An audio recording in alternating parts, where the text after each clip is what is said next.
ये भूत और भविष्य किसका होता है? पर्याय का। और जिसका भूत और भविष्य हो वो मैं नहीं हूँ। मैं सदा काल कैसा रहता हूँ? जब आप भिंड में रहते थे रमेश जी, तो भिंड में रहते थे तो आप थे कि कोई और था? और अभी दिल्ली में रहते तो आप ही हो कोई और? तो वो जो भिंड में रहता था वो कौन था? भाई साहब वो सब पर्याय थी, नष्ट हो गई। समझ में आया? और आगे जो पर्याय अभी आई नहीं वे आएंगी, लेकिन मैं तो मैं ही रहूँगा। तो पर्याय का स्वरूप है उत्पन्न होना और नष्ट होना, और ध्रुव जो है नित्यपना है, उसका काम है सदा काल वर्तमानवत रहना।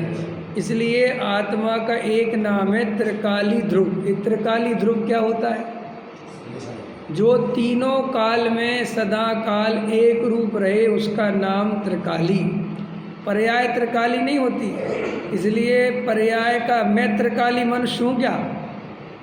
मैं त्रिकाली पिता हूँ क्या? मैं त्रिकाली सेठ हूँ क्या? मैं त्रिकाली काला गोरा हूँ क्या?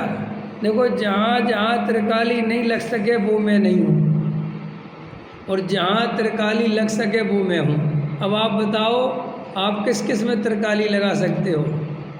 बोलो, बताओ कोई अवस्था जिसमें त्रिकाली लगा सको। सिद्ध भगवान भी नहीं कह सकते मैं त्रिकाली सिद्ध हूँ। कह सकते हैं? क्यों साहब, क्यों नहीं कह सकते? नहीं कह सकते। भूतकाल में वे सिद्ध नहीं थे। समझ में आया कि नहीं आया? खंडित हो गए ना। लेकिन भगवान आत्मा त्रिकाल शुद्ध है। अब ये कैसे घटित हो गया कि निगोद में भी वह भगवान आत्मा परिपूर्ण अखंड अनंत गुणों की खान शुद्ध था।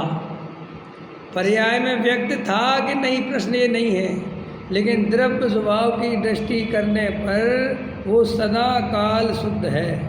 समझ में आया कि नहीं आया? तो जो सदा काल शुद्ध है वो मैं हूँ, और ऐसी दृष्टि करने से पर्याय में शुद्धपना प्रकट होता है। समझ में आया कि नहीं? और वो जब होगा होगा, लेकिन मैं शक्ति स्वरूप से तो सिद्ध ही हूँ।